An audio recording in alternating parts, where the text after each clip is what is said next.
नमस्कार विद्यार्थी मित्रांनो, स्वागत आहे आपल्या यूट्यूब चॅनलवरती. आजच्या व्हिडिओमध्ये आपण जी के सामान्य ज्ञान टेस्ट 2 पाहणार आहोत. पहिली जर टेस्ट तुम्ही पाहिली नसेल तर ती पाहून घ्या, ती पण खूप चांगली आहे. या टेस्टमध्ये एकूण 10 क्वेश्चन आहेत. या 10 क्वेश्चनपैकी तुम्ही किती क्वेश्चन बरोबर सोडवता यावरून तुम्हाला तुमची तयारी कशी झाली आहे आणि अजून किती अभ्यासाची गरज आहे तुम्हाला याचा अंदाज येईल. तर चला वेळ वाया न घालवता सुरू करू. पहिला प्रश्न आहे, सर्वात कमी साक्षरता दर कोणत्या राज्याचा आहे? तर मित्रांनो, सर्वात कमी साक्षरता दर हा बिहार राज्याचा आहे आणि किती आहे तो 61.8% इतका आहे. सर्वात कमी बिहार या राज्याचा साक्षरता दर आहे. आणि आपल्याला माहिती आहे सर्वाधिक साक्षरता दर कोणत्याचा आहे? केरळ राज्याचा सर्वाधिक साक्षरता दर आहे, तो किती आहे? 94%. महात्मा ज्योतिबा फुले यांनी सत्यशोधक समाजाची स्थापना कोणत्या साली केली? तर महात्मा ज्योतिबा फुले यांनी सत्यशोधक समाजाची स्थापना 24 सप्टेंबर 1873 साली केली होती मित्रांनो. 24 सप्टेंबर 1873ला महात्मा ज्योतिबा फुले यांनी सत्यशोधक समाजाची स्थापना केली.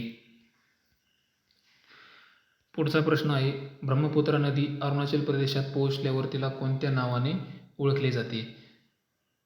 अरुणाचल प्रदेशमध्ये पोहोचायच्या अगोदर तिला सांगपो नावाने ओळखले जाते आणि अरुणाचलमध्ये पोहोचल्यानंतर दिहांग या नावाने ओळखले जाते. परीक्षेला वारंवार येणारा प्रश्न आहे मित्रांनो, लक्षात ठेवा. पुढचा प्रश्न आहे, खालीलपैकी कोणत्या वनस्पतीच्या कळ्या आणि मुळे यांना पचन समस्या दूर करण्यासाठी वापरले जाते?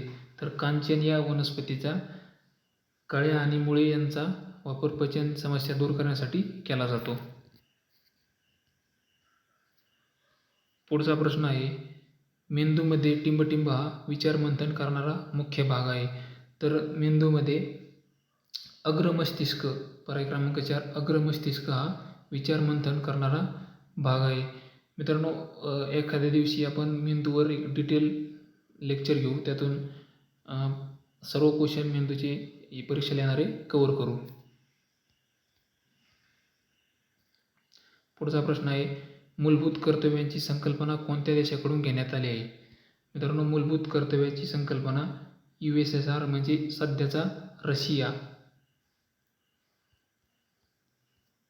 रशिया या देशाकडून मूलभूत कर्तव्याची संकल्पना घेण्यात आली आहे. त्या काळचा USSR नावाने रशिया ओळखला जात होता. मित्रांनो, या मूलभूत कर्तव्याची काही महत्त्वाच्या गोष्टी आहेत त्या लक्षात ठेवायच्या. त्या म्हणजे मूलभूत कर्तव्यांचा समावेश 42व्या घटना दुरुस्तीने 1976 साली करण्यात आला होता. त्यासाठी नवीन भागाची निर्मिती केली होती, भाग 4A, आणि याविषयी कलम पण विचारले जाते. तर कलम कोणता आहे? 51A. आणि मूलभूत कर्तव्याशी संबंधित समिती आहे सरदार सुवर्णसिंग समिती. पुढचा प्रश्न आहे, अण्णाभाऊ साठे यांचे मूळ नाव काय होते? तर अण्णाभाऊ साठे यांचे मूळ नाव होते तुकाराम भाऊराव साठे. पर्याय क्रमांक 2, तुकाराम भाऊराव साठे. अण्णाभाऊ साठे यांचा जन्म 1 ऑगस्ट 1920 साली झाला होता मित्रांनो. आणि त्यांचं जन्मगाव आहे वाटेगाव, सांगली.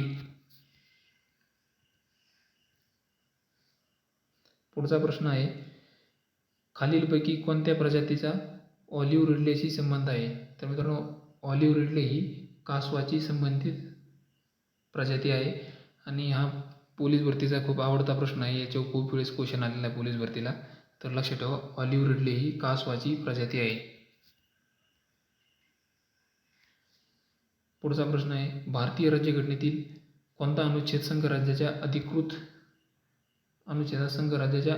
अधिकृत भाषेशी संबंधित आहे? तर कलम 343 हे संघराज्याच्या अधिकृत भाषेशी संबंधित आहे. कलम 368 घटना दुरुस्तीशी संबंधित आहे. पुढचा प्रश्न आहे, फंजाई म्हणजेच बुरशीची पेशीभित्तिका कशापासून बनलेली असते? तर मित्रांनो, फंजाई म्हणजे बुरशीची पेशीभित्तिका ही कायटिनपासून बनलेली असते आणि वनस्पतीची पेशीभित्तिका ही सेल्युलोजपासून बनलेली असते. तर हे होते आजचे टेस्टमधील 10 क्वेश्चन. या 10 क्वेश्चनपैकी तुम्ही किती बरोबर केले हे कमेंटमध्ये सांगा. थँक्यू. भेटू पुढच्या व्हिडिओमध्ये.